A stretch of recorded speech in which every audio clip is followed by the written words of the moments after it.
გამარჯობა. ერთი საინტერესო ადამიანი მოვიწვიეთ სტუმრად და ეს იმიტომ მოხდა, რომ ერთ დღესაც მომწერა და მითხრა, რომ თქვენს პოდკასტებს უყურებ და კარგი იქნება, რომ ფინანსური განათლების შესახებ ვისაუბროთ. კონკრეტულად კი საბანკო სექტორზე, ბანკისა და მომხმარებლის ურთიერთობაზე. მოკლედ, ეს არის ნიკა ჯელაძე, რომელიც სოფელ ლელიანში დაიბადა, გაიზარდა, 14 წელია ამ სექტორში მუშაობს, სესხის მენეჯერია და გადავწყვიტეთ, რომ ფინანსურ საკითხებთან დაკავშირებით მოსახლეობას გაუზიაროთ კომპეტენტური ინფორმაცია.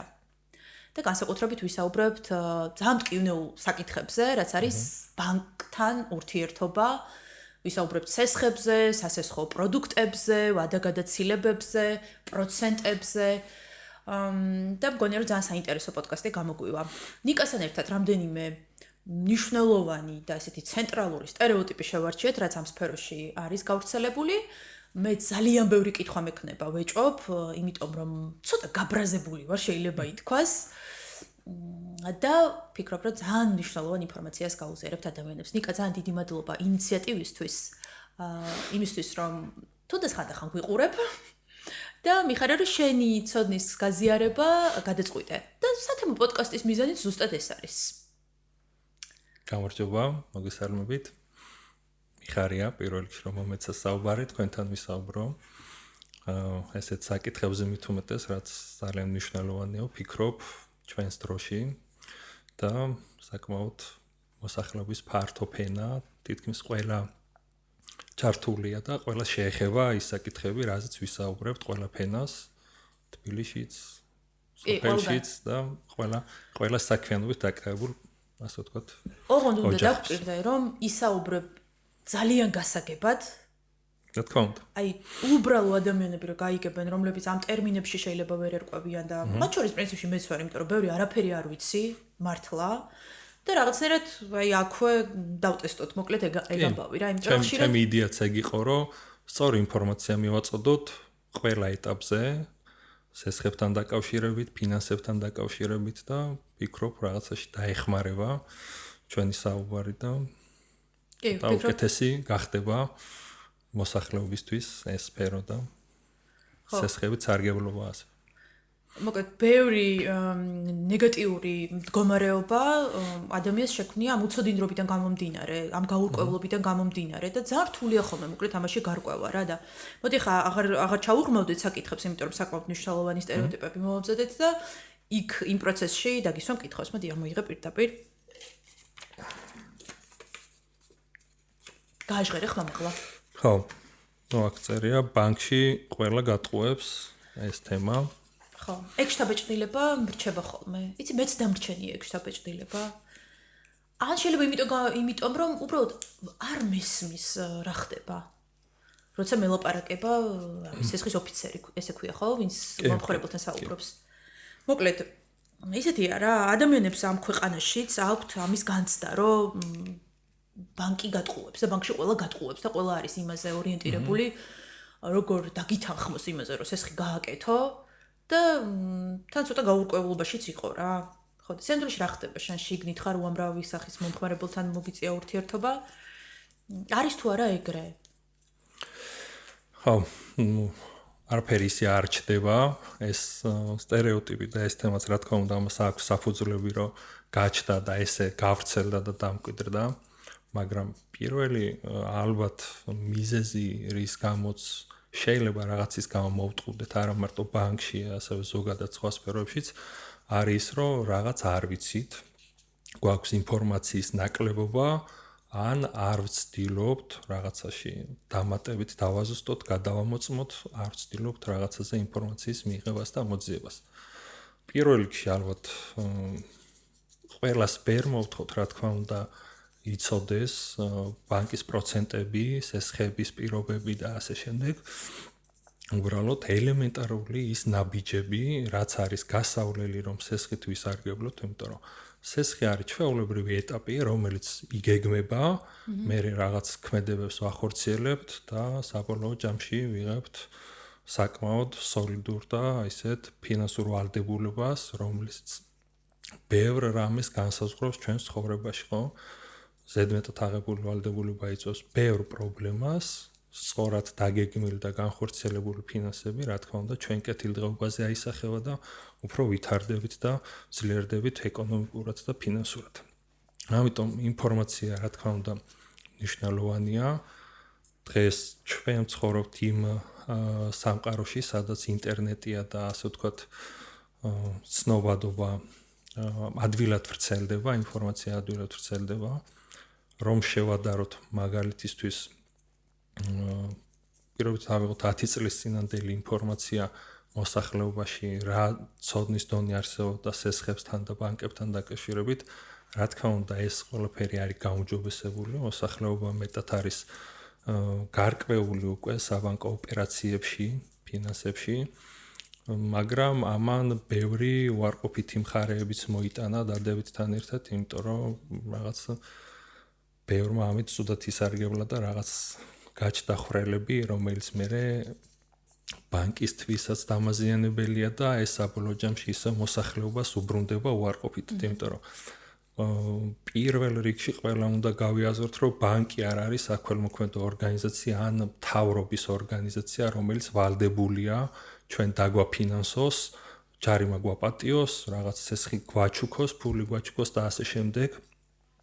პირველ რიგში უნდა ვიცოდეთ, რომ ეს არის ჩვეულებრივი ბიზნესი, რომლებსაც ადამიანები მართავენ და ეს ბიზნესი არის ორიენტირებული მოგებაზე, ხო? და სხვათა შორის არის ერთ-ერთი ყველაზე დათვლადი ბიზნესი, პირდაპირ ციფრებთან არის დაკავშირებული და ამას მარტივად აკონტროლებ, რომ თუ გააქვს რაღაც სასესხო პორტფელი, რაღაც ოპერაციებს ახორციელებ, ეს ყველაფერი არის დათვლადი, რა ტიპის ოპერაციებს აკეთებ, აქედან დანახარჯი რამდენია, მოგება რამდენია და როგორ უნდა გაანაწილო, დანაკარგები მათ შორის რამდენია, ვადაგადაცილებული და გაპრობლემებული სესხების სახით და ამის მიხედვით გეგმა უკვე შენს მომავალ გეგმებს პროცენტი გაზრდი, შეამცირებ, რაღაც სხვა მეთოდებს მიმართავ თუ ასე შემდეგ. ამიტომ პირველ რიგში ის რომ გავიაზროთ, ჩვენ არ გვაქვს იმის მოთხოვნის, ასე ვთქვათ, უფლება რომ რაღაც მოვთხოვოთ ბანკს თანხა გააჩუქოს, ან რაღაც პროცენტ ჯარიმა გვაპატიოს, ეს არის ორმხრივი ცოცხალი პროცესი, ერთის მხრივ ბიზნესი, რომელიც ცოცხლობს, ასე ვთქვათ, და საზრდოობს ისევ ჩვენი ქმედებებით, ჩვენი აქტივობებით და ეს არის ორმხრივი პროცესი, რომელიც თუ სწორად წარიმართება, ორმხრივად იქნება სარგებლიანი ბანკისთვისაც და ჩვენთვისაც. როგორ არ უნდა მოგვეტყუონ? როგორ არ მოგვეტყუონ ბანკმა? ვასწავლოთ. ისევ პირველ რიგში იწყება კომუნიკაციით და ინტერესებით. შეგვიძლია მივყვეთ ქრონოლოგიურად, როცა გვაქვს მაგალითად გადაწყვეტილი სესხის აღება, რას ვაკეთებთ, ხო? ყველა ჩვენ თავზე წარმოვიდგინოთ, გავიხსენოთ, ან ეხლა შეგვიძლია მივყვეთ ამ თემას, რომ პირველ რიგში უნდა განსაზღვროთ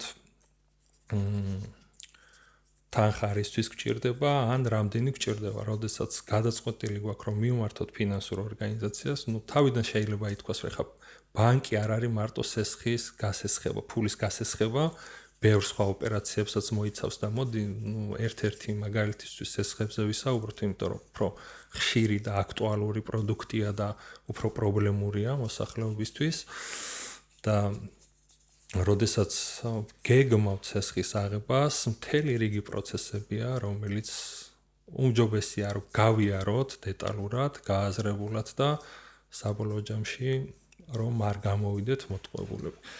ეს შეიძლება იყოს რა, მაგალითად დაგეგმვა ჩვენი ფინანსების თანხა რისთვის გჭირდება და რამდენი გჭირდება, ძალიან მნიშვნელოვანია. თუ ბანკს სწორად მივაწვდით ინფორმაციას ბანკის მხრიდანაც, რა თქმა უნდა, იქნება სწორი რეაგირება, სწორი დაგეგმა და ასე ვთქვათ, გადაცდომებს აღარ იქნება ადგილი. პირველი ალბათ რაც არის აუცილებელი, ეს არის კომუნიკაცია, იმიტომ რომ ჩვენ შეიძლება არ გვაქვს ინფორმაცია, ნაკლები ინფორმაცია გვაქვს, ვერ ვერკვევით ყველაფერში და ეს ინფორმაცია უნდა მივიღოთ ბანკის თანამშრომლიდან. თუ გვყავს ახლობელი, თუ გვყავს ნაცნობი, კი ბატონო, თუ არ, მაინც საბოლოო ჯამში მივდივართ ბანკთან და ბანკმა უნდა მოგვაწოდოს ეს ინფორმაცია, ხო? ანუ პირველი ეტაპი არის ბანკთან კომუნიკაცია, ბანკის თანამშრომელთან კომუნიკაცია და მნიშვნელოვანია დავაზუსტოთ სწორი კომუნიკაცია, აქტიური კომუნიკაცია, იმიტომ რომ ზოგსერიდება ჯერ ისევ კითხვების დასმა ბანკის თანამშრომელთან და ასე ვთქვათ, ცდილობს რომ რაღაც უფრო ჩაკეტილები არიან ხოლმე, ამას სხვადასხვა მიზეზები აქვს, მაგრამ მაინც ესე გამოდის, აქტიური კომუნიკაცია არ არის. ერთი ეტაპი დეტალი მახსენდება უბრალოდ ერთ-ერთმა ხო შენ თუ როგორ დახმარები ხარ თუნდაც მომხმარებელს აი ნახეთ ამ ფინანსურ განათლებაზე და კომუნიკაციაზე და ამჟამად რამდენად მნიშვნელოვანია ბანკის თანამშრომელთან კომუნიკაცია და სწორი კომუნიკაცია, აქტიური კომუნიკაცია. მე მახსენდება ერთ-ერთი ასე ვთქვათ თანამდებობის პირის ასე ვთქვათ ნათქვამი, რომ ფრაზა რომ ყველა ადამიანს უნდა ყავდეს პირადი ბანკირი. ესეთი ფრაზა გაჟღერდა და ამას ცოტა ორაზროვანი გამოხმაურება მოყვა და ცოტა ესეთი ცინიკური რეაგირება, რომ როგორ შეიძლება ეხა ადამიანს ყველას ყავდეს პირადი ბანკირი, ამის ფუფუნება არავის არ აქვს და ნუ ცოტა ისეთ სინამდვილეში ეს იდეა ამას ისედაც ჩვენ ვაკეთებთ, როდესაც ბანკთან თანამშრომლობთ და ჩვენი სესხის ოფიცრები, სესხის ექსპერტები, ერთგვარი ჩვენი პირადი ბანკირები არიან და თუ არ არიან, უმჯობესია რომ გადავაქციოთ ისინი ჩვენ პირად ბანკირებად, იმიტომ რომ ისინი გვეხმარებიან და არიან ჩართულები იმ პროცესებში, რაც ჩვენ უნდა გავიაროთ. და რაც უფრო მეტად არიან ჩართულები და სწორად არის ეს კომუნიკაცია, უფრო სწორად იგეგმება ეს პროცესები.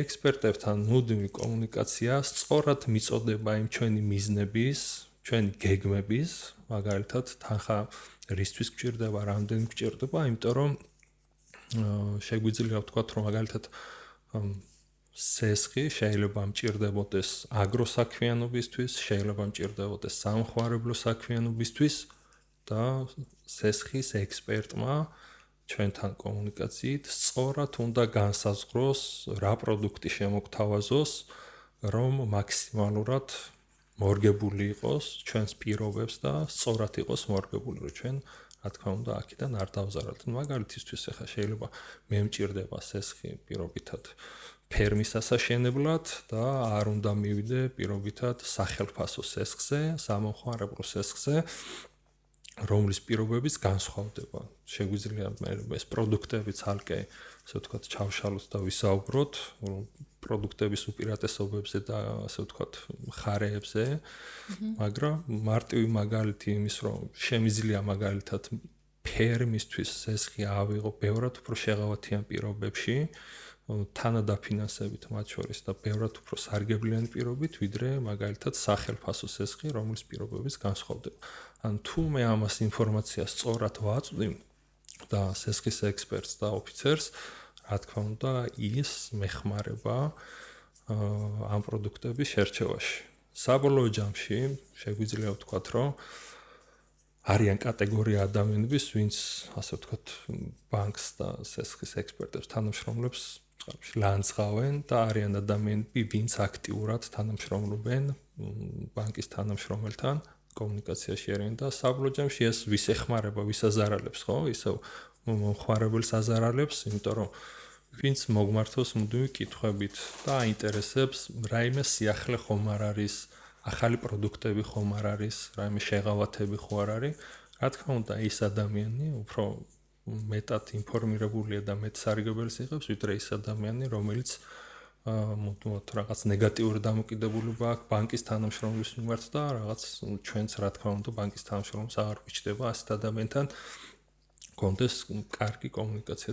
ნუ რა თქმა უნდა, ეხლა ყველას აქვს თავისი, ასე ვთქვათ, შეიძლება ობიექტური მიზეზებიც, რომ ის ადამიანი გაბრაზებულია ბანკზე და საკმაოდ სწორადაც არის ესეთი შემთხვევებიც, რა თქმა უნდა, მაგრამ ნუ საბოლოო ჯამში მაინც უნდა ვიფიქროთ მომავალზე და განსაზღვროთ ჩვენი მომავალი. იცი რას გკითხავ? ესე ყოველ შემთხვევაში ესე ვიცი, რომ ბანკში მომშავე ადამიანები, თქვენ ამა თუ იმ სესხს თუ გასცემენ, ხან პრემია შეიძლება დაერიცხოს, ან რაღაც არ ვიცი, თვის თანამშრომელი შეიძლება გახდეს. ამიტომ ბანკის თანამშრომლებიც მოტივირებულები არიან რაღაც ახალ შეთავაზებებზე. შეიძლება ისეთი სესხი შესთავაზონ ადამიანს და გაუცნობიერებელ ადამიანს, რომ რაღაცა მოახერხონ დარწმუნება. ანუ მოგეთ ცოტა ბოროტაცარგებლობის მომენტებიც ალბათ ყოფილა და ცოტა კეთილსინდისიერებაზეც არის ეს დამოკიდებული ადამიანის კეთილსინდისიერებაზე. გეხოცები მითხარი, ეს არის თუ არ არის? თუ ჩემი რაღაცა ილუზია. კი, გეთანხმები, ეგ მომენტიც არის, არ არის. აი როგორც აფთიაქარი შემოგაწევს რაღაცას, იმიტომ რომ იმისგან ან წილი აქვს, ან ასე შემდეგ, ბანკშიც ეგრე არის, რაღაც мотиваცია აქვს, რომ რავი, რაღაცა ისეთი სესხი და სასაცილო პროდუქტი შემოგთავაზოს. ეს სამწუხაროდ ხდება, კი, ეგეთი რაღაცები ისევ იქიდან გამომდინარე, რომ ნუ ბანკებში დამკვიდრებულია ისეთი საბონუსე სქემა, სისტემა, რომელიც თანამშრომლებს ერთგვარად აიძულებს რაღაცა ესეთ ხრიკებს მიმართონ, ცუდ ხრიკებს და რაღაცეები შეიძლება სათავისოდ გამოიყენონ. მაგრამ მოდი ესე გავაკეთოთ, ეხლა ესე შევხედოთ, ვისთან შეიძლება გააკეთონ ესეთი რაღაცა, ხო? ვინ შეიძლება მოატყოს, ანუ პოტენციური მსხვერპლი, ასე ვთქვათ, ვინ შეიძლება იყოს, მსხვერპლი განსაზღვროს, ეს მარტივი ფსიქოლოგია არის. ვინც ადვილად დაყვება, ვინც არ დაინტერესდება, ვინც კითხვებს არ დასვავს და მარტივად დათანხმდება ესე უპირობოდ ყველაფერზე.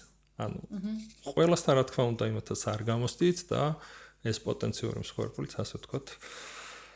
ხო, ორი მომენტია, ერთი ისე ორმხრივია და მეორე ის სქემა, რაც აიძულებს თანამშრომლებს ესეთ რაღაც გააკეთოს.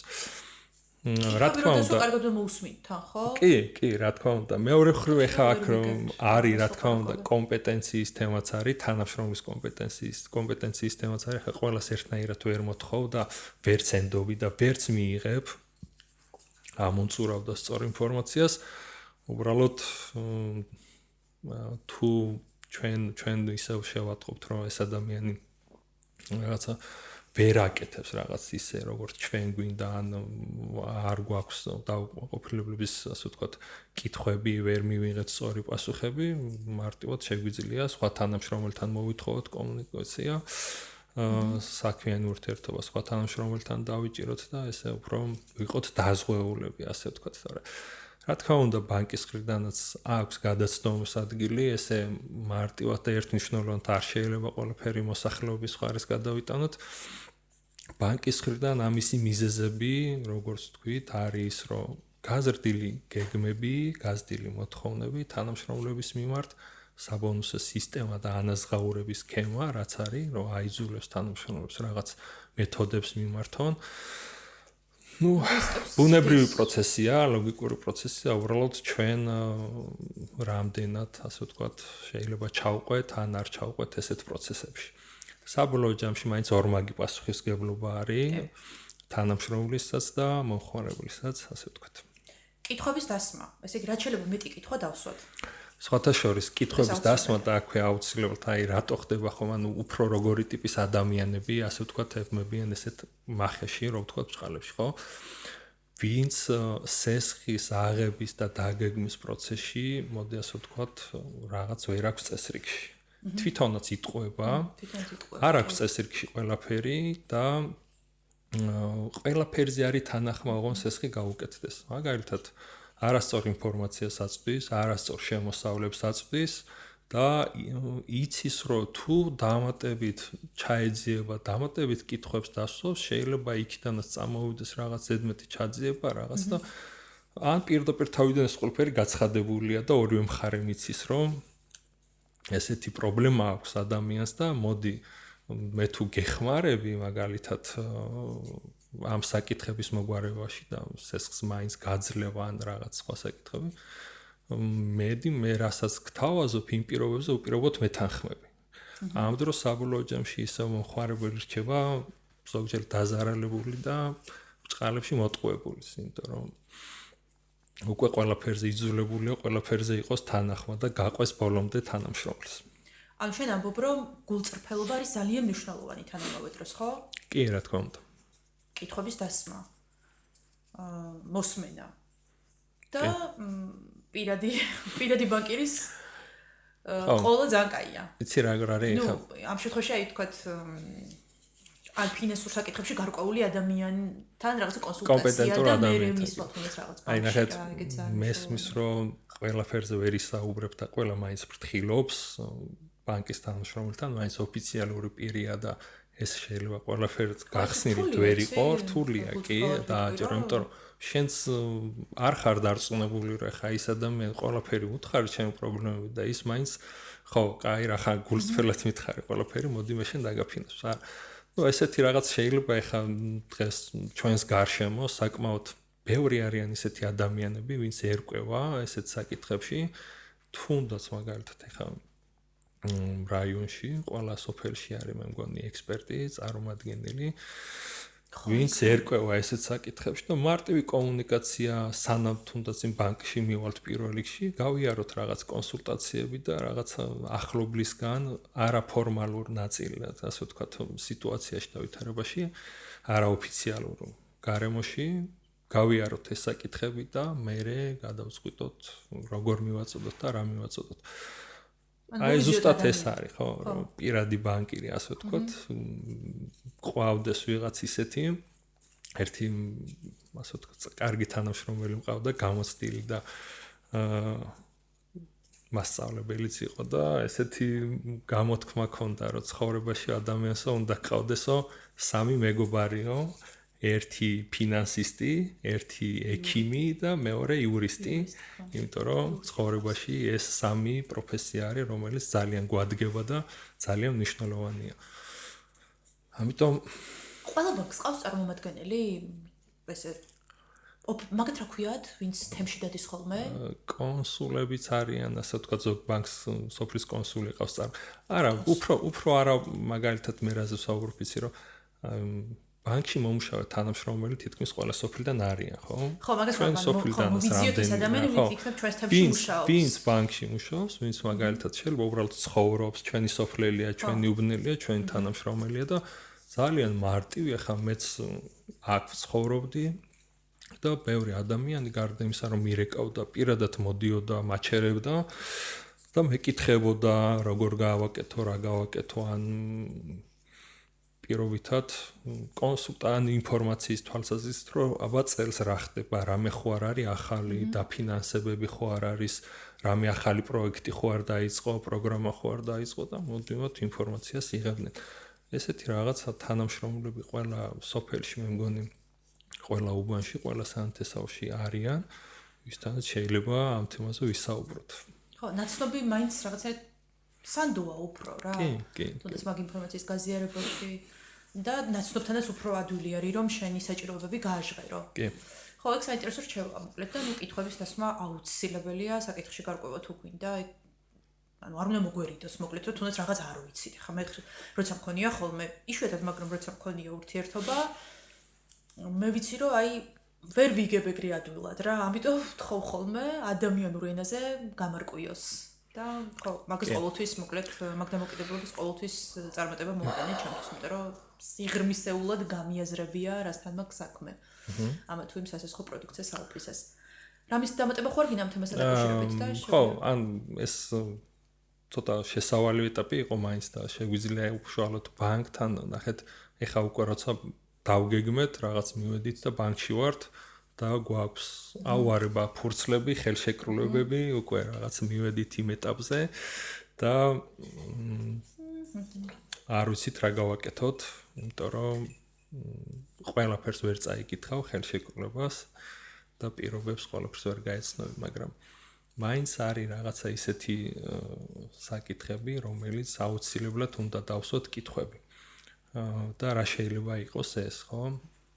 რომ საბოლოო ჯამში ისევ ჩვენ არ დავრჩეთ მოტყუებულები და ისევ პრობლემა ჩვენ არ შეგვექმნას, რომ სესხის პირობებთან დაკავშირებით ჩემდა გასაკვირად რაიონშიც მუშაობდი და თბილისშიც მუშაობ.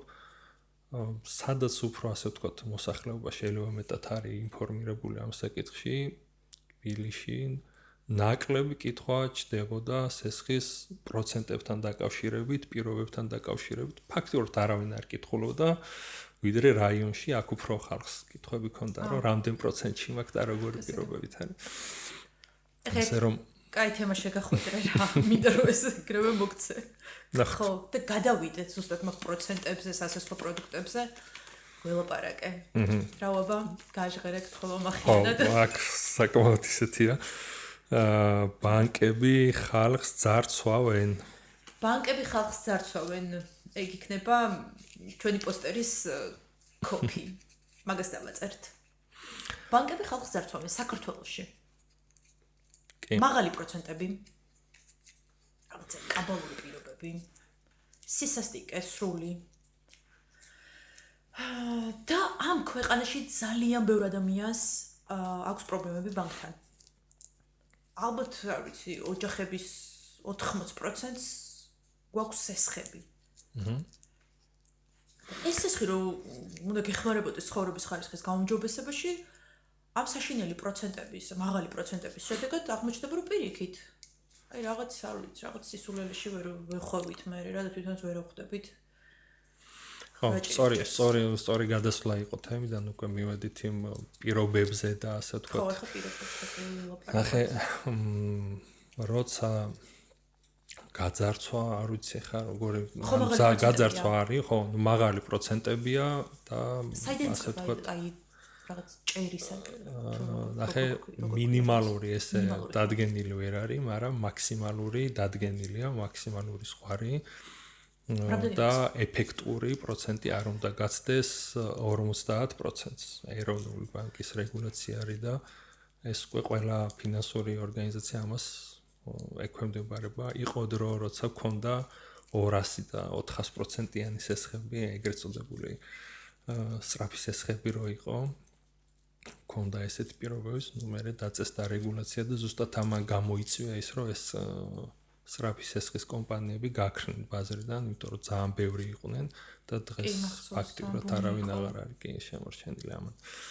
ხო, რაღაც დონეზე მთავრობა აქ ჩაერია და ამან კარგი შედეგებიც მოიტანა ის, რომ პროცენტები ხარჯი შემცირდა, მერე ის, რომ ჭარბვალიანობა შემცირდა, იმიტომ რომ ყველა მე ადამიანს თითქმის ვინაც უბრალოდ ინტერნეტის მოხმარება იცოდა ონლაინ სესხი ქონდა და ეს ჭარბვალიანობას იცოდა და საკმაოდ ხარჯიანიც იყო და რაღაც მოიტანა შედეგი, თუმცა დღეს რო შევხედოთ ჩვენი განვითარების დონის ქვეყნისთვის და ოჯახებისთვის 50%-ით საკმაოდ მაღალია თანხმებით კი, იმიტომ რომ გადავხედოთ ჩვენს ბიუჯეტს და ჩვენს შემოსავლებს, ძალიან საკმაოდ არაპროპორციულია ეს ხარჯები, მაგრამ აუცილებელია ვიცოდეთ, რომ ну, რა თქმა უნდა, ეხლა ყველა სესხი და ყველა პროდუქტი არ ნიშნავს, რომ ის ავტომატურად მაქსიმუმ ზღვარზია, 50%-ია, ამაზე პროდუქტებს შეგვიძლია ვისაუბროთ, მაგრამ პროცენტები მაინც მაღალია ქვეყანაში. პროცენტები მაინც მაღალია, მაგრამ უნდა ვიცოდეთ, რომ ეს არ არის კონკრეტულად ბანკის აკვიატება ან დადგენილი, რომ მოდი ამდენს დავაწესებ და ესე დავადგენ. ბევრ ფაქტორზე არის დამოკიდებული, მათ შორის ეკონომიკურ განვითარების დონესთან პროცენტები. რატო არის განვითარებულ ქვეყნებში ხო შედარებით დაბალი პროცენტებია და ნუ ცოტა ისეთ ღარიბ ქვეყნებში მაღალი საპროცენტო განკვეთი. ამას ბევრი თავისი ფაქტორი აქვს და ამაზე მოდი ხო ვერ ჩავკონკრეტებთ, ჩავღრმავდებით. მთავრობა არის აქ აქტიურად ჩართული რაღაც დონეზე. მეორე ის, რომ კონკურენცია აუცილებლად და მესამე ისევ მნიშვნელოვანი არის მომხმარებლების ქცევა, ხო? ჩვენი ქცევა განსაზღვრავს რაღაც დონეზე პირდაპირ საპროცენტო განაკვეთს. წეღანას თქვი, რომ ნახე, წეღანას თქვი, რომ ბანკი არის ბიზნესი, რომელიც არის დათვლადი. თუ ბანკს ჩემი ასე ვთქვათ მოსახლეობის ქცევით, ვადაგადაცილებების დანაკარგი, სესხის დანაკარგი, ასე ვთქვათ, ფულადი დანაკარგები მაქვს პროცენტულად საკმაოდ მაღალი. და სხვათა შორის დადგენილია, რამდენი შეიძლება იყოს დანაკარგები, ვადაგადაცილებული პრობლემური, ასე ვთქვათ, სესხები ჩემ აქტიურ პორტფელში ბანკის, ხო?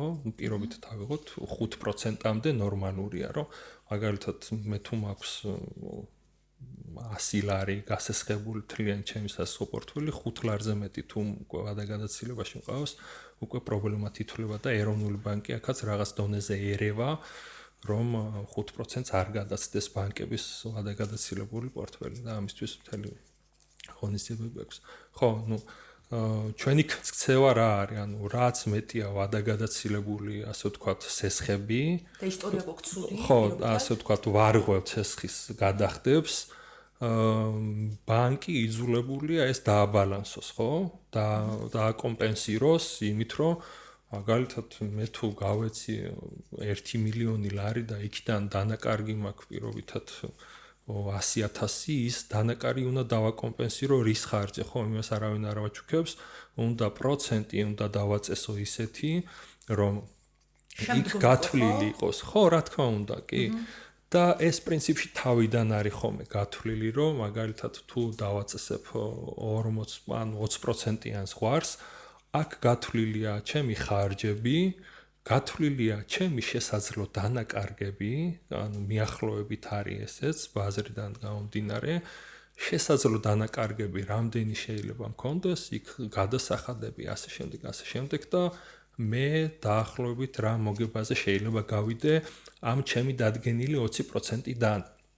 თუ სიტუაცია მიდის იქით, რომ ქვეყანაში კეთილდღეობა გაუმჯობეს და მოსახლეობა უფრო გადახდის უნარიანი გახდა, სესხების მიმართ ნაკლები პრობლემური სესხია, რა თქმა უნდა მეც იმ პროცენტს გავაიაფებ, რომ მეც მირჩევნია, იმიტომ რომ მყავდეს კეთილსინდისიერი სტაბილური მომხმარებელი, უფრო გრძელვადიან პერსპექტივაზე ვიფიქრო, მეტი სესხი გავცე, ვიცი რომ ის დამიბრუნდება გარანტირებულად და იყოს თუნდაც ის პროცენტი უფრო დაბალი, რომ კიდევ უფრო, ასე ვთქვათ, გავზარდო ჩემი აქტივობა. ასე რომ ჩვენი ქცევა მნიშვნელოვნად განსაზღვრავს პროცენტებს. ეს არის ორმხრივი პროცენტი. ანუ ძარცვა ესეთი ცოტა ესეთი გაზვიადებული ფრაზა არის, მაგრამ ბუნებრივია ჩდება, იმიტომ რომ ბანკები არის დღეს ქვეყანაში და ზოგადად ერთ-ერთი მომგებიანი ბიზნესი და ბანკები ახლა 15 თუ რაღაც 16 ბანკია მოქმედი საქართველოში და 2 მილიარდს აჭარბებს ბანკების მოგება წლიური და აქედან 70% მოდის ორ ბანკზე. ახლა ამ ხელა მოგება ჩვენი დონის ქვეყნისთვის ცოტა არ არის და რა თქმა უნდა იწვევს კითხვებსაც ბადებს და გაღიზიანებასაც იწვევს, თუმცა არ უნდა დაგვავიწყდეს, რომ ბანკი არ არის მარტო სესხები, ეს არის სერვისების ერთობლიობა, რომელიც ჩვენს ყოველდღიურ საქმიანობაში ძალიან გვჭირდება, მაგალითად ელემენტარულად ყოველდღიურად, რასაც ვახორციელებთ, ბარათებით, ხო, ფინანსური ოპერაციები, გადახდები სხვადასხვა სავაჭრო ორგანიზაციებში, ინტერნეტ ბანკით გადარიცხვები, კომუნალურები და ასე შემდეგ. ეს ყველაფერი, რა თქმა უნდა, უფასო არაფერი არ არის და ამაში ბანკი იღებს თავის მოგებას და ჩვენ ამ სერვისებს უბრალოდ ვყიდულობთ. ეს ყოველად არაფერი არ არის. ანუ ეს მოგება არ არის მარტო ჩვენი გადახდილი პროცენტები, ეს არის ის სერვისი, რასაც ჩვენ ვყიდულობთ და ვსარგებლობთ. ამიტომ ხო, ეხა მეორე მხრიდან რო შევხედოთ, ეხა მომხმარებლების უფლებების მხრიდან, ხო?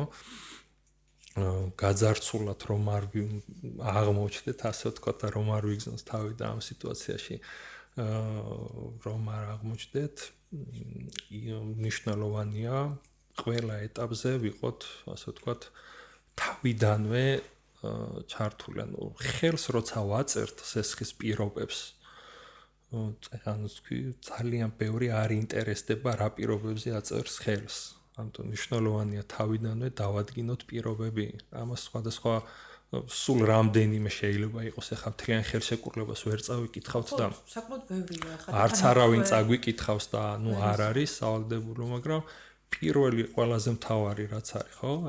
პროცენტი რა პროცენტში გვაქვს და აუცილებლად მნიშვნელოვანია დანახარჯები, რაც შეიძლება ახლდეს სესხს. ნუ საბოლოო ჯამში ყველაზე მთავარი მაინც ეს არის, იმიტომ რომ პროცენტიც აქ შედის. შეიძლება ეს იყოს საკომისიო პროცენტი, რაც შეიძლება აერთიანებდეს და შესაძლო დანახარჯებში არის კიდე ის დამატებითი, ასე ვთქვათ, პროდუქტები, რომელიც მოყვება სესხს და ეს ბოლო პერიოდში ცოტა ესეთი დამკვიდრებული ტენდენციაა, რომ სესხთან ერთად სიცოცხლის დაზღვევა შედის, რა თქმა უნდა, შეიძლება ერთ-ერთი სესხის მომსახურებაში და კიდევ დამატებითი დაზღვევები შეიძლება რაც სესხს მოყვება, ეს შეიძლება იყოს ცუდი პრაქტიკა, შეიძლება დამკვიდრდა ბანკიდან, რომ ვითომ ერთგვარად გათვლილია მომხმარებლის, ასე ვთქვათ, რისკებს აზღვევს, რომ მაგალითად თუმე მაქვს საქმიანობა და სესხს ვიღებ აგროსაქმიანობით, ბანკი მთავაზობს და ფაქტიურად უკვე სავალდებულოდ არის ეს საკითხი, რომ უნდა დააზღვიო, პირობითად მე მქონდეს დაზღვეული ჩემი მეურნეობა, რომ ასე ვთქვათ, ზარალმა, ჩემი სტიქიამ საფრთხე არ შეუქმნა სესხის გადახდას, რაზეც მაგალითად იდეა ამისი სწორია, მიდგომა ასე ვთქვათ, სწორია, უბრალოდ ეს არ მუშაობს ხოლმე ხშირ შემთხვევაში, იმიტომ რომ აქაც ერთის მხრივ, სადაზღვო კომპანიები ეს ცალკე თემა არის, მაგრამ მომხმარებლის მხრიდან რა შეიძლება იყოს აქ არასწორად, ასე ვთქვათ, ისევ დაგეგმილი ხშირ შემთხვევაში ის თანხა არ ჭირდება იმ საქმიანობისთვის, რასაც უთითებს, მაგალითად, რომ მეუბნება, რომ უნდა მოიყვანოს სიმინდის კულტურა და ბანკი გეუბნება, რომ თუ შენ სიმინდი მოყავს, მოდი დააზღვე, ამ დროს თანხა სიმინდისთვის საერთოდ არ იხარჯება, სხვა მიმართულება აქვს და ის დაზღვევა მოკლედ ტყუილი ზედმეტი დანახარჯია და ზედმეტი ხარჯი არის. ანუ აქეთ მივდივართ იქამდე, რომ მომხმარებელი იტყუება რაღაც. კი, რა თქმა უნდა, ეს არის ორმხრივი. ხშირად არასწორი ინფორმაცია მოდის ბანკამდეც. იმიტომ რომ გინდა რომ დაგიმტკიცო. და ეს შესაძლო დანახარჯები, რაც აქვს საერთოდ სესხს. პროცენტებზე სასესხო დანახარჯებზე ვისაუბრეთ. ხო, პროცენტი ცოტა ისეთი ყველაზე აქტუალური თემა არის ხოლმე ბანკებთან ურთიერთობაში და ნახე ვიღაცამ შეიძლება არ იცოდეს, რა თქმა უნდა, პროცენტების დარიცხვის წესი როგორია, დარიცხვის მეთოდი როგორია, ან ვიკითხეს სულად საერთოდ, რომ რამდენ პროცენტია სესხი, მითხრეს ამდენ პროცენტში და ვსიო, ჩემთვის ან არის მისაღები, არ არის მისაღები. სხვათა შორის ეგეთი მიდგომებია ხოლმე, რომ ვიღაცისთვის არის საინტერესო რამდენ პროცენტში მაქვს სესხი, ამისი დაზუსტება და მაგალითად აზერბაიჯანელ მოსახლეობას აქვს ხოლმე, რომ საბოლოო ჯამში რა არის ჩემი ხარჯი, ანუ ჩემი ჯიბიდან რამდენი უნდა გავიდეს ზედმეტობა სესხის ხარჯი, ანუ ზედმეტობით გადახდილი თანხები, პროცენტით, საკომისოების და ასე შემდეგ. ზოგი ესე ითვლის ამ ხარჯს, იმიტომ რომ იმისთვის მნიშვნელოვანია რამდენია იმისი გაძვირება თანხობრივად ხარჯი და პროცენტს ვინ რამდენს ეტყვის. ერთგვარად ეს მეთოდი ზოგჯერ გამართლებულია უფრო, იმიტომ რომ პროცენტს ვინ რამდენს გეტყვის, აქაც ერთგვარი მაქინაციები შეიძლება იყოს და ორი სიტყვით შეიძლება შევეხოთ ამას, იმიტომ რომ ზოგადად პრინციპი მარტივია, ხა ერთი არსებობს, ანუ სესხის პროცენტი, სესხზე დარიცხვის პროცენტი, ეს არის დარიცხული პროცენტი, კლებადი პროცენტი. და ამაზეც ჩავშალოთ, უბრალოდ ნახეთ, როცა ბანკში მივდივართ და ვკითხულობთ, რომ სესხი რამდენ პროცენტში მაქვს, ვიღაცამ შეიძლება გითხრას, რომ გააქვს სესხი 20%-ში და ამასაც ახსნი რატო და ვიღაცამ შეიძლება გითხრას, რომ სიამდვილეში კონდეს სესხი 35%-ში. და ეს საიდან მოდის? ხო, მარტივი სიტყვების თამაშია, იმიტომ რომ თუ მაგალითად ისე შევხედავთ, რომ მე მთლიანობაში, პირობითად 1000 ლარზე ზედმეტად მერიცხება 200 ლარი, ჩემი ზედმეტად გადახდილი პროცენტი, ვიღაცისთვის ეს არის 20%, 20 გადანუ 200, 1000-ის 20% და ეს არის 20%-იანი სესხი. ამას ზოგჯერ მომხმარებელის ესე აღიქვავს თვითონ თავისი ინიციატივით, რომ 20%-ში აქვს სესხი და რო ვიკითხებით ხოლმე, რომ ბანკებში რამდენ პროცენტში გაქვს, ამის მიხედვით გეუბნება, იმიტომ რომ ამდენი ზედმეტს იხდის და ეს არის მისი პროცენტი. და ხშირად ბანკის თანამშრომლებს ზუსტად აქაც მიმართავენ ხოლმე ამ ხრიკებს, რომ ამ 20%-ს ეუბნებიან, რომ აგერ 1000 ლარზე 200 ლარს იხდი 20%-ში გექცეს. სინამდვილეში პროცენტის დაანგარიშება ესე არ ხდება. პროცენტის დაანგარიშებას აქვს ერთი მარტივი პრინციპი. პროცენტი არის ერთი ფიქსირებული და ის სესხის პროცენტი ერიცხება ყოველ დღე ხდება დარიცხვა თანხაზე, ძირ თანხაზე. სინამდვილეში ესეთი 20%-იანი სესხი არის 35%-იანი. ანუ საწყისი და საანგარიშო ხდება 35%. პროცენტში. აი, მარტივად რო გითხრა. თუ კიდე ციფრებით. მარტივი გასაყოფი რო იყოს, თუ სესხი გვაქვს 24%-ში, მე რასაც ვამბობ, ანუ ეს რეალურად აღებული დადგენილი პროცენტი, რაც ხელშეკრულებაში წერია და იქ რატომღაც არავინ არ უყურებს და ბანკიც, ანუ 24%-ს გარიცხავს წლიურად, პროცენტის დარიცხვა ხდება ესე. Ну, იდეაში დღიურად ჩაშლა ხდება 24 უნდა გაიყოს 365 დღეზე და რასაც მიიღებ, ის უნდა დაერიცხოს შენ ძირ თანხას, რაც იმ დღისთვის გაქვს. პირობითად გამომაგ, არ ვიცი, 1000 ლარი, მოდი ესე რა. პირობითად გამოგაქვს 1000 ლარი 24%-ში. 24%-ს თუ გავყოფ, მოდი ცოტა ისე უფრო მარტივად, ერთ თვეზე გავყოთ. 12 თვეზე გავყოთ და ერთი თვის მიხედვით დავიანგარიშოთ. 24% წლიურად თვეში გამოდის 2%. ხო? ანუ ჩემს სესხს თვეში ერიცხება 2%. თვეში. ხო. და შენეტანის დროს ეს როგორ აისახება შენეტანზე? ყოველთვიურ შენეტანზე. ძირი თანხა რამდენიც მაქვს დარჩენილი, იმ ძირ თანხას გავამრავლებთ 2%-ზე და იქნება იმდენი პროცენტი. თუ თავიდან მაქვს სესხი 1000 ლარი, 1000 ლარის 2% მექნება პირველი თვე, მერე თუ ძირ თანხას გადავიხდი და დამრჩება პირობითად 900 ლარი, 900 ლარს დაერიცხება 2%.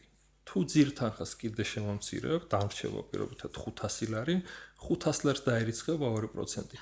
და თანხაში რო ავიღოთ ეს ნახე როგორ არის 1000 ლარის 2% არის 20 ლარი, 900 ლარის არის 18 ლარი და 500 ლარის არის 10 ლარი. ანუ თავიდან იყო მეტი შემცირდა ძირ თანხასთან ერთად ეს ნელ-ნელა შემცირებასთან ერთად დაბლა წამოვიდა კლებაში და მაგას რა ქვია? კლებადი პროცენტი და ნახე ამ თანხებმა რაც კლებაში წამოვიდა ჯამურად შეადგინა ის 200 ლარი, რაზეც წეღან ვსაუბრობდით. ანუ ხო, ჯამურად, ანუ თავიდან რო 19 იყო, 20 ლარი იყო, 19 იყო, 10 ლარი იყო და მერე რო ჩამოვიდა 4 ლარამდე და ამ შემდეგ, ეს თანხები რო შეკრიბო, გამოდის ჯამურად ის პირობითად 200 ლარი, ესე რო ვთქვა. ზედმეტობით. ხო, ზედმეტად დარიცხული და ის 200 ლარი გამოდის უკვე ის ზედმეტად დარიცხული პროცენტი და გეუბნებიან რომ 1000 ლარზე რომ 200 ლარი გადაიხადე ზედმეტი გააქვს 20%. სინამდვილეში დარიცხვის მეთოდით სესხი არის დაახლოებით 25% უწევს ხო რო ვიანგარიშოთ. ხო, ეგ ძაღლის თავი როგორ არაფერი, ანუ ვინ როგორ შეხედავს? 25% როგორ უნდა გამოიყენოს თვითონ ბანკმა. ანუ ეგ მაქინეცი ბანკს არ გამოყავს, ბანკი ესე არიცხავს. ანუ შენ გაქვს აღებული დადგენილი პროცენტი, უბრალოდ საერთო საშუალო გამოდის ის ზედმეტი რაც ანუ შეკრებილი თანხა პროცენტებით გამოდის ეგ 200 ლარი და 200 ლარი მე გეუბნები რომ არის 1000 ლარის 20%.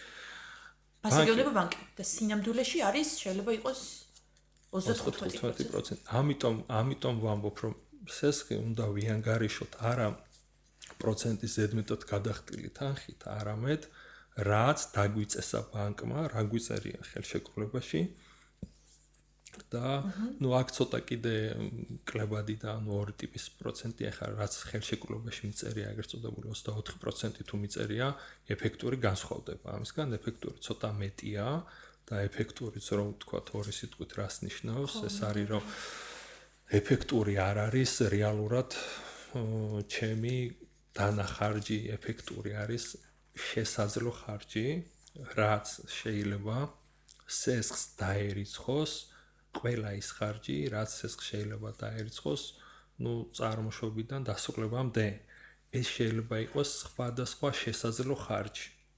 საკომისიოდ შედის აქ ისე დარიცხული პროცენტიც შეიძლება იყოს მაგალითად სესხზე გირაოს მოთხოვნა იყოს და ის გირაოს ხარჯები ან იპოთეკის ხარჯებიც აუცილებლად ეფექტურში უნდა დაანგარიშდეს. ჯარიმებიც შეიძლება აქ შევიდეს, ან ყველა შესაძლო ხარჯი, რაც სესხს შეიძლება დაერიცხოს, მაგრამ აუცილებელი არ არის, რომ დაერიცხოს. ანუ მე თუ სესხი გამომაქვს 35% თუ ეფექტური, არ ნიშნავს, რომ ეს სესხი მაქვს 35%-ში. სესხი უფრო ნაკლებში მაქვს და უფრო ნაკლები ხარჯი მექნება და არ არის პირობითად ეს სავალდებულო, რომ ზუსტად იმ 35%-ზე ზღვარზე დავჭით. ეს არის მარტივი საკითხები, რაც შეიძლება რომ ყურადღება მივაქციოთ, ასე ვთქვათ. შეიძლება ვიღაცისთვის იყოს დამაბნეველი, მაგრამ ციფრები ვიცი რომ ბევრი ცოტა ისია ციფრებთანაც და მით უმეტეს პროცენტებთან, მაგრამ მოდი ამას რო არ ასე ვთქვათ დამაბნეველი და შემაშინებელი რო არ იყოს, შევთანხმდეთ იმაზე, რომ არ არის აუცილებელი მათემატიკის ცოდნა, ელემენტარული რაც არის, ის დავინტერესდეთ, შესაძლო ხარჯები სესხების წარმოშობის მომენტიდან დასრულებამდე ყველა ეს შესაძლო ხარჯი გაურკვეული გქონდეს, ასე ვთქვათ, და რა თქმა უნდა პროცენტიც, რამდენ პროცენტში მაქვს. ოღონდ დარიცხული კლებადი პროცენტი, ესე შეგვიძლია დავასტუროთ, რაც ხელშეკრულებაში მეწერება და რაც მე რეალურად დამერიცხება. რა თქმა უნდა, თუ ვიღაცა მეტყვის, რომ კლებად პროცენტში გააქვს 16%-ში და სხვა მეტყვის, რომ შენ გააქვს 22%-ში, აქ უკვე მარტივია, არჩევანი გავაკეთოთ, რომ ახლა 16 უკეთესია 20-ზე, ოღონდ სწორად ფორმულირება გავაკეთოთ, სწორად, რომ რაზეა საუბარი, რა პროცენტზეა საუბარი და რა პროცენტზეა საუბარი. ეს სესხის ოფიცერი გეუბნება, რომ მაგალითად 20%-ში გაქვს სესხი, ხა რაღაც მელაპარაკი იქნება გამომდინარე და ხელშეკრულებაში წერია რაღაცა სხვა.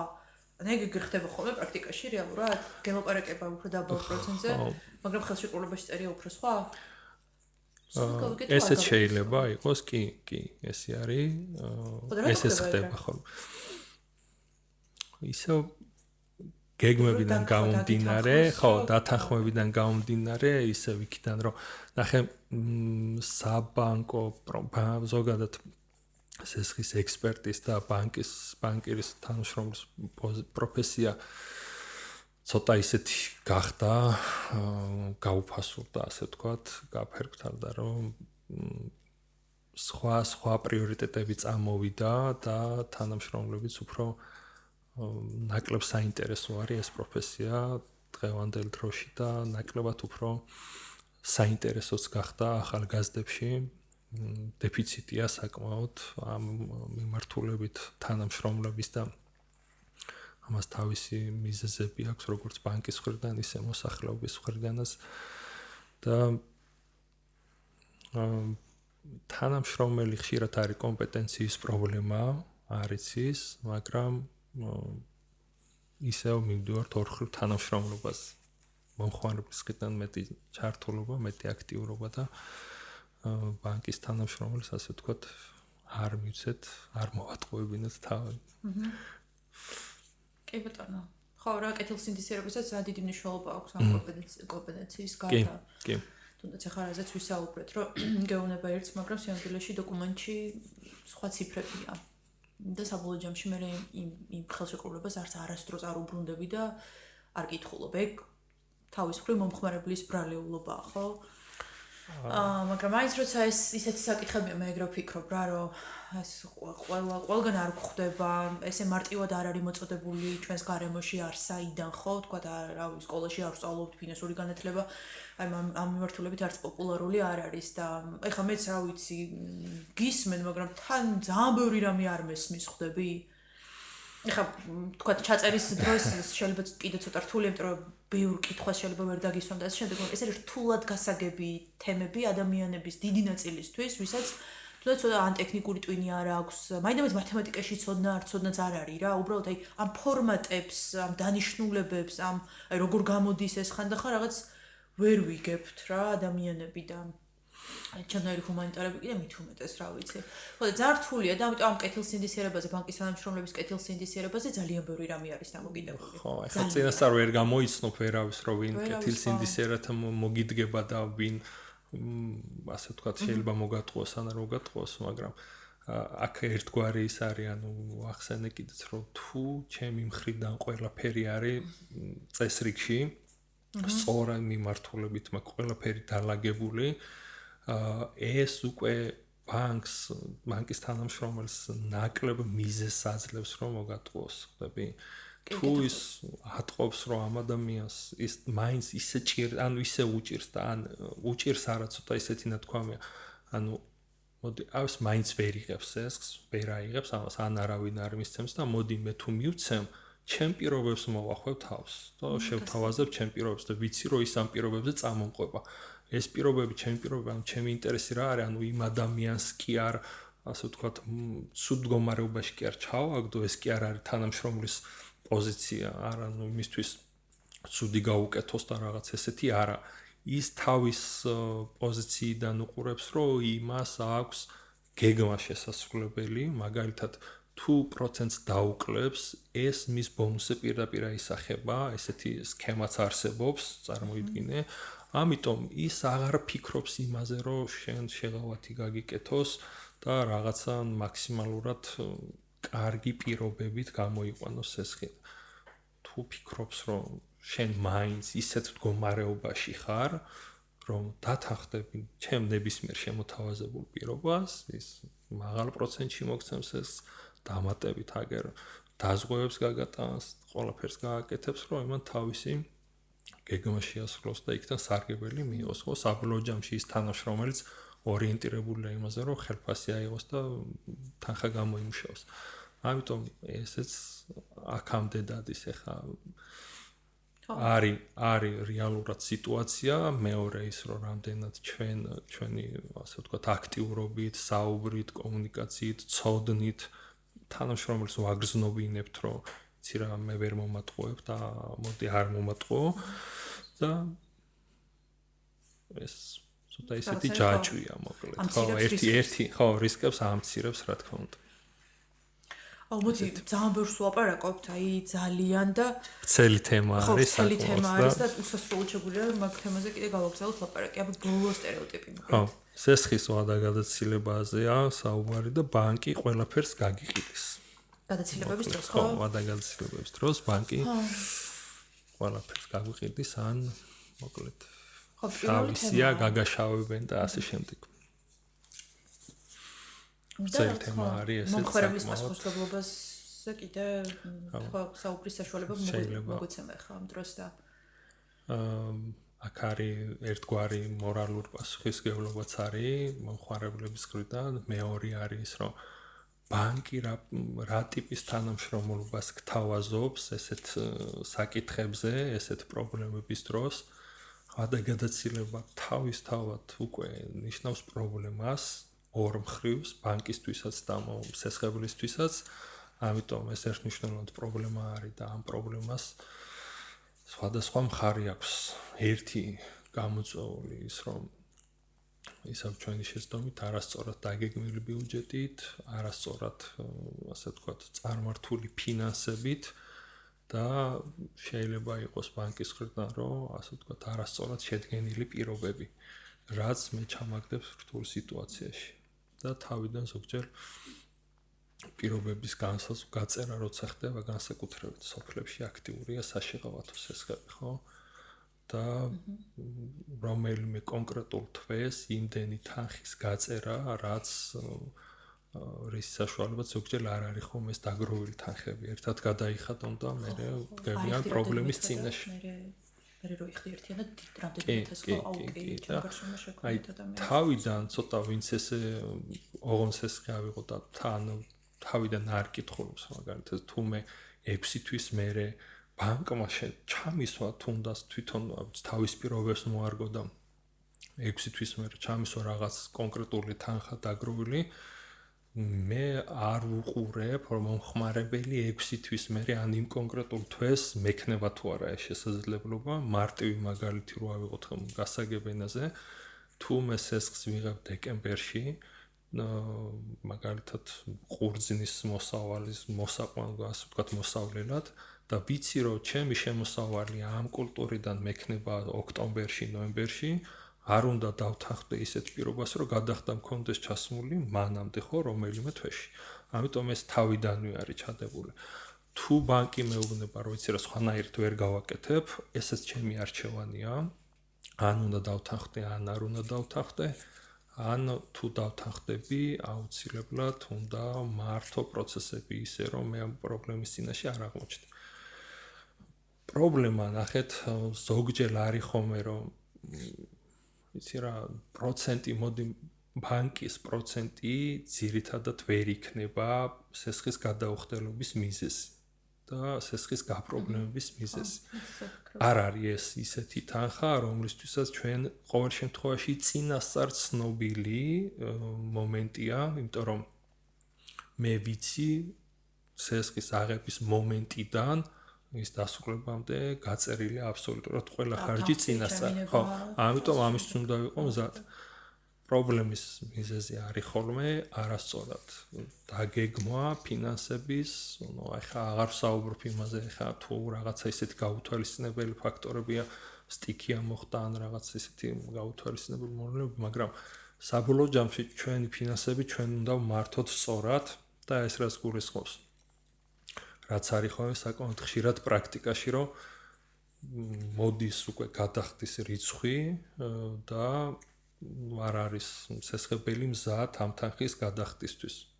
ესეც შეიძლება მოხდეს, ხშირია, თუმცა მომხმარებლების ქცევა არის ისეთი, რომ უკვე რომ მოდის გადახდის დღე, მაშინ იწყებენ რეკვას ექსპერტთან, მომსახურე ექსპერტთან სესხის, ან ზოგი საერთოდ არ რეკავს და არც ინტერესდება და მოდი შეიძლება ზოგმა დარეკოს და ისი რა დღეს მიწევს გადახდა, ვერ ვიხდი და რაღაცა დამეხმარე, რან რა გავაკეთო მიშველი.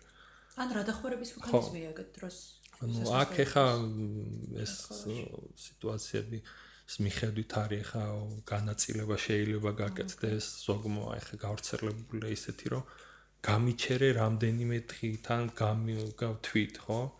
ეს გაჩერება არ ვიცი რას ნიშნავს დღემდე, იმიტომ რომ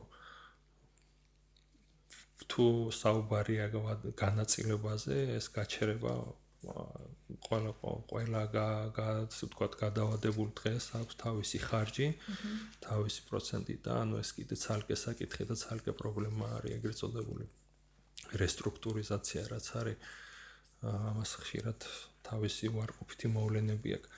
ხო, აი რო არ ავწდეთ თემას, მოდის გადახდის რიცხვი და ზოგი საერთოდ არ რეკავს, ან კიდე რეკავს და ნუ რაღაცა დამეხმარე მიშველი და ამისთვის საჭიროა წინასწარ რა თქმა უნდა თადარიგის დაჭერა. თუ ელოდები თანხას რომ უნდა მოგცენ 20 რიცხვში, ნუ მიიყვანი 20 რიცხვში და დავიტოვოთ სხვა ალტერნატივა. შეიძლება ეხა ისიც ანუ ერთი დღე, ორ დღიანი ვადაგათოცილება შეიძლება თუ რაღაც ვიცით რომ მაინც რაღაც ესეთი მოხდება რომ 2 დღე და 3 დღე არ წყვიტავს ძალიან ბევრ რამეს, თუმცა მზად უნდა ვიყოთ იმისთვის რომ 2 დღის და 3 დღის ჯარიმა დაგვეკისრება და გადასახდელი გვექნება და ამისთვისაც უნდა ვიყოთ მზად, რა თქმა უნდა. ჩვენი მხრიდან, ყოველ შემთხვევაში მომხმარებლის მხრიდან თუ რაღაცა სწორი მიდგომა რომ წინასწარ კონდეს დაგეგმილი და განსაზღვრული, თუ რამე გაუთვალისწინებელია, აუცილებლად დროულად საქმის კურსში ჩაყენება ბანკის თანამშრომლის. ნახეთ, აქ არის ორი ნაწილი, ერთი იურიდიული ნაწილი და მეორე, ნუ მარტივი, ასე ვთქვათ, ადამიანური ფაქტორი. საბოლოო ჯამში, როცა საქმეზე მიდგება და თუ გართულ და ბანკი რა თქმა უნდა იურიდიულად მიუდგება ამ საკითხებს და იურიდიულად გაყვება და ხელშეკრულებაში რაც წერია კანონით განსაზღვრული იმით იმოქმედებს და ეს ხშირ შემთხვევაში უფრო მის მხარეს არის ხელშეკრულება მის ინტერესებს უფრო იცავს, ვიდრე მომხმარებლის ინტერესებს. ამიტომ რაღაც მომენტში ის რომ ეს ესხის ექსპერტს დაურეკე და უთხრა რომ იცი რა ვერ ვიხდი. ზოგჯერ არ არის საკმარისი და საჭიროა ოფიციალურად დაფიქსირება. თუნდაც ცხელ ხაზზე, სადაც საუბარი იწერება და ეს ხელმისაწვდომია რომ რა რაღაც პრობლემები მაქვს და რაღაც შეიძლება რომ რაღაცა ჩარევა მოხდეს ისეთი რომ ორმხრივი ინტერესი არ დაზარალდეს არც ბანკი და არც მომხმარებელი და ზოგჯერ ეს ოფიციალური მხარეს მნიშვნელოვანია ხოლმე ან განცხადებით მიმართვა რომ რაღაც პრობლემები აქვს.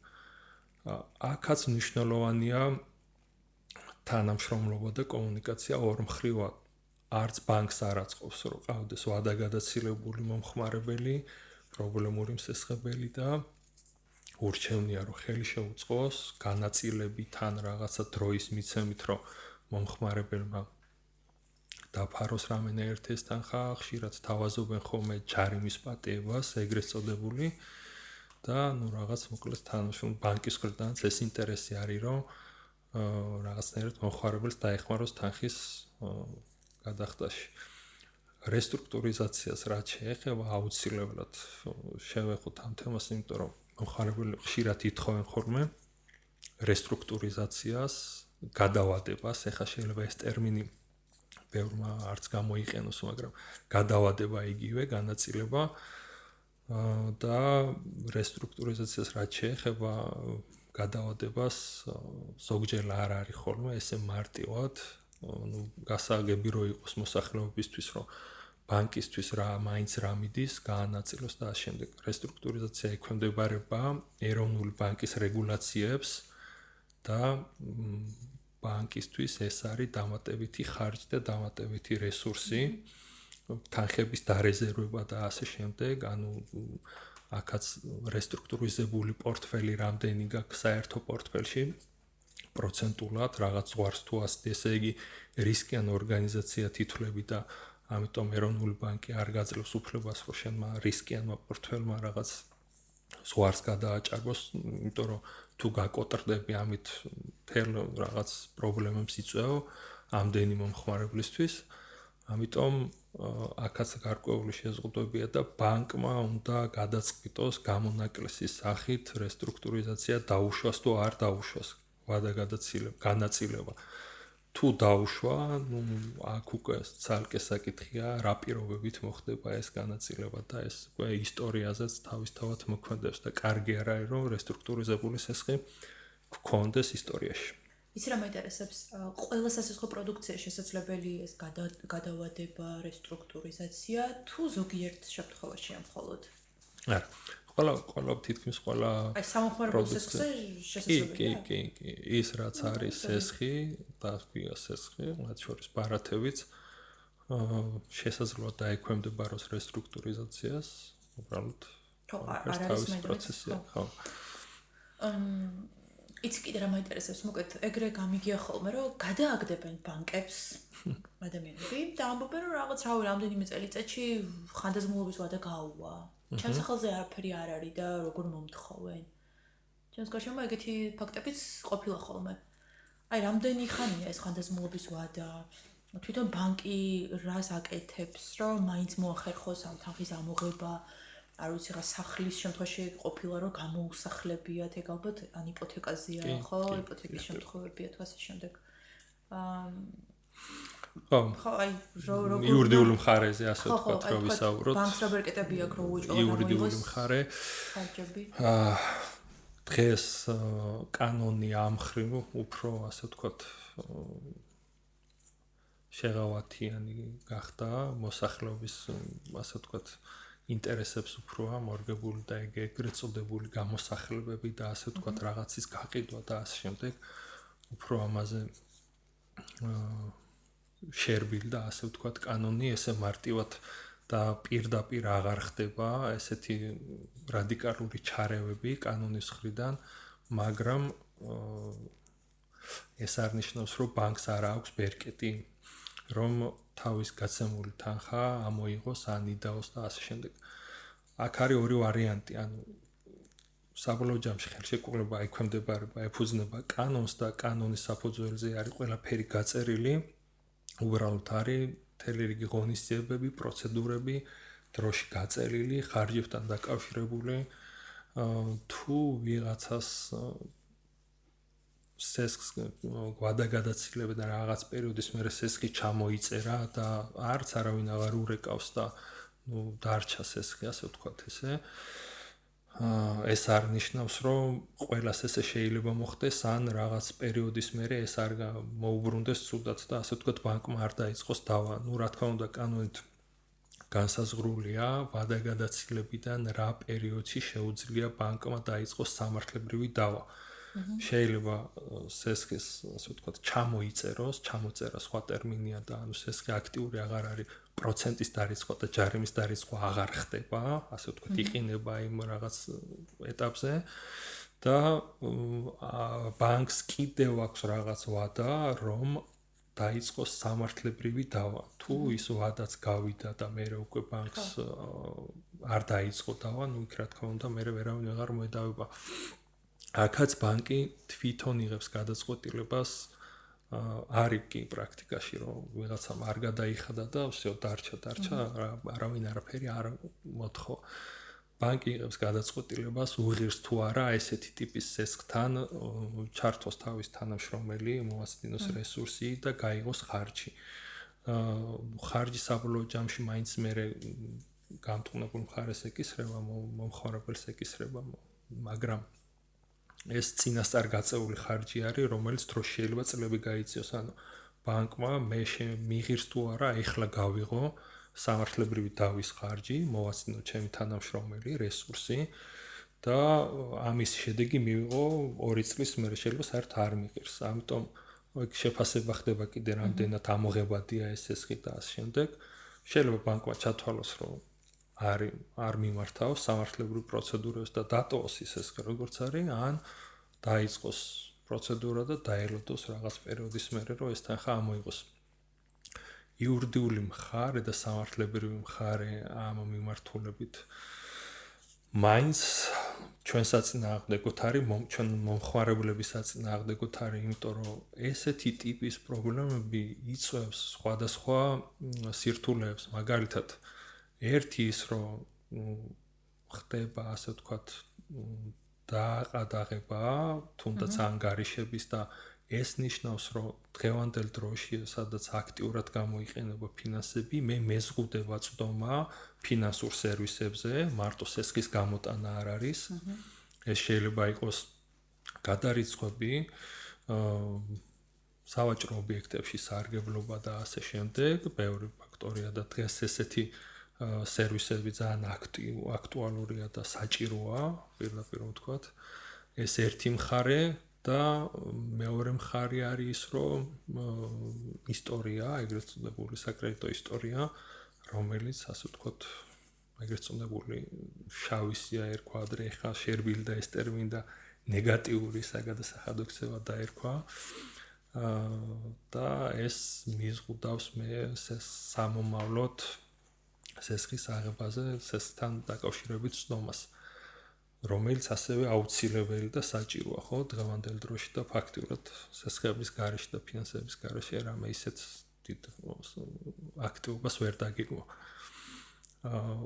ორმხრივი, ასე ვთქვათ, ეს შეიძლება იყოს უარყოფითი მხარე ჩვენი მხრიდან და თუ ადამიანს უღირს ის, რომ ამ, ასე ვთქვათ, რისკებზე წავიდეს და ამ პირობებზე წავიდეს, კი ბატონო შეიძლება ჩათვალოს, აქ მეორე მომენტიც არის, იცი, რაღაც შეღავათებმა და ეგრეთ წოდებულმა ამნისტიებმა რაღაც მომენტში წაახალისა ხალხი, რომ ერთს მაგალითად ეს ვადაგადაცებული სესხები ჩამოაწერეს, მაგალითად ბანკები დღესაც უკვე გასცემენ სესხებს საკრედიტო ისტორიის გამოსასწორებლად, ანუ ვისაც ქონდა ის ცუდი ისტორია, აძლევენ შანსს, რომ იცი რა, მოდი დავიწყო თავიდან, გამოვასწოროთ ისტორია. ამან წაახალისა ერთგვარად ის, რომ მოდი მე თუ დღეს დავარღვე, ხვალ შეიძლება ისევ ამნისტია შემეხოს, ან ბანკმა ისევ ისე შემოთავაზოს ისტორიის გასაუმჯობესებელი სესხი.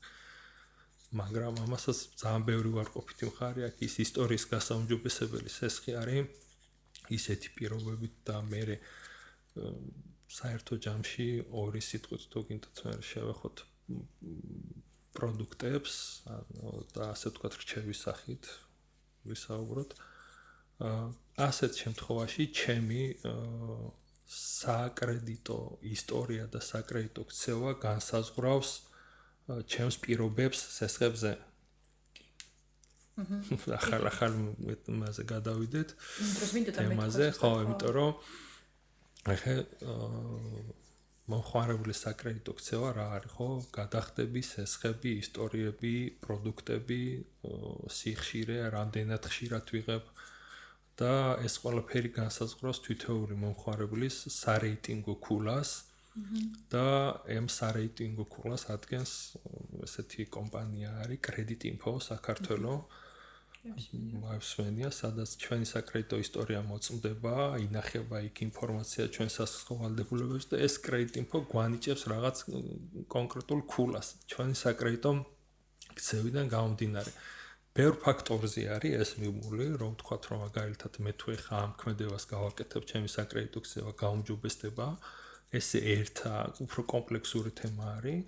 ერთ-ერთი მაგალითად რაღაც ჩემი საკრედიტო სარეიტინგი, ასე ვთქვათ, გაუმჯობესოს ან გაუარესოს არის რამდენად ხშირად მივმართავ ბანკებს, თუნდაც ინფორმაციის გადამოწმებისთვის, ანუ ბანკში რომ მივედი და გადამამოწმეს ეგრეთ წოდებული ესეთი გამოთქმა და ბანკები რა თქმა უნდა ისტორიებს ამოწმებენ. ასევე აუცილებელია დავაკონკრეტოთ, რომ ამას სპეციალური ნებართვა ჭირდება მომხმარებლებისთვის, რომ ნებართვის გარეშე არც ერთ ორგანიზაციას არ აქვს უფლება, რომ გადაამოწმოს მისი სარეიტინგო საკრედიტო ისტორია და ესეც ერთგვარად აისახება რეიტინგზე, ხო, ეს ხშირი გადამოწმებები, სარეიტინგო ქცევები, აი ერთი მარტივი შედარება რო გავაკეთოთ, ხო? თუ მაგალითად მე მაქვს ერთი განვადება ან ლომბარდი 100 ლარიანი პირობითად უფრო ცუდად აისახება ჩემ რეიტინგზე, ვიდრე მქონდეს ერთი 100,000 ლარიანი სესხი. და ამისი პრინციპი რა არის? ანუ აქ ხდება შეფასება მომხმარებლის საკრედიტო ქცევის და ფინანსური მდგომარეობის. თუ მე ისეთი პირობები მაქვს ფინანსურად, რომ 100 ლარიანი განვადება მჭირდება, ეს ჩემ ფინანსურ მდგომარეობაზე უფრო ცუდად მეტყველებს. თუ მე გაკეთების დროს თავისავად გაითვალისწინებ. არა, ნახე, შესაძლებლობებზე არის აქ საუბარი. ანუ ჩემი ფინანსური მდგომარეობა არ აკმაყოფილებს იმ პირობებს, რომ 100 ლარიანი ნივთი შევიძინო. ცალსაღად არ აკმაყოფილებს. ხო, და ამიტომ მიმართავ 100 ლარიან განვადებას. თუ მე მაქვს 100,000 ლარიანი სესხი, ესე იგი ეს ნიშნავს, რომ მე მაქვს იმ დონის საქმიანობა, რომ 100,000 ლარიანი ბრუნვა მაქვს, დიდი საქმიანობა მაქვს, შესაბამისად ჩემი რეიტინგი როგორც ფინანსურად იზრდება, ამიტომ ესეთი მნიშვნელოვანი წვრილმანი დეტალები განსაზღვრავენ ჩვენ სარეიტინგო ქცევას და ეხლა რატო არის სარეიტინგო ქცევა მნიშვნელოვანი ესე? ჩვენს თითქმის რა ვიცი ყველა ბანკში ჩვენი პროცენტებით და ასე ვთქვათ, ეგრეთ წოდებული თავდევების მოთხოვნა და ასე შემდეგ, ზოგან საერთოდ სესხის დამტკიცებაც პირდაპირ არის მიბმული ამ რეიტინგზე და ეს რეიტინგები არის, A, B, C, ქულებიც არის კიდე ცალკე, რომელი ბანკი რას უყურებს. რაც უფრო ასე ვთქვათ, ქვემოთ არის ეს რეიტინგი და ასე ვთქვათ, ცუდი რეიტინგია, მოთხოვნები და პირობები ბანკის მხრიდან არის უფრო მკაცრი. და რაც უფრო კარგი რეიტინგია, უფრო შეღავათებით სარგებლობთ, დობის მომენტიც მეტია და საბოლოო ჯამში ეს ჩვენთვის სასიკეთოდ აისახება. ამიტომ რაც ვადაგადაცილებებზე რაზეც ვისაუბრეთ, ხო? პრობლემა აქაც ხელს გვიშლის, ვერ ვისარგებლებთ სესხის კარგი პირობებით და ხელს შეგვიშლის საბოლოო ჯამში მეტი მოთხოვნები გვექნება და ასე ვთქვათ, მეტი თავსატეხი გვიჩენს ყოველთვის. ხო, წეგა მინდოდა აღმენიშნა, რომ მე მქონდა გამოცდილება იპოთეკური სესხის გაკეთება მინდოდა და მაგ დროს გავიგე ზუსტად ეგ, რომ აი თუ ეს პროცენტი თქვა რა პროცენტში შეეძლო ბანკს დაემტკიცებინა ჩვენთვის სესხი, განპირობებული იქნებოდა იმ სარეიტინგო, ასე ვთქვათ, ქულით, ჩემი ისტორიებით, გადახდის უნარიანობის შეფასებით და ასე შემდეგ და ხო, ახსენე იგივე რომ ეს ძალიან მნიშვნელოვანია მოკლედ და ამიტომ ესეთი პასუხისმგებლია დამოკიდებულება ჩვენს სესხებზე და გადახდებზე აუცილებელია რა და ეს მომხმარებელს საომელოდ მოკლედ სხვა სესხის გაკეთების პროცესშიც ხელს შეუშლის ან ხელს შეუწყობს. გინდა რამის თქვა კიდევ? საათნახევარია საუბრობთ. მართლა? დიახ. მალაც. ბოდიში ალექს.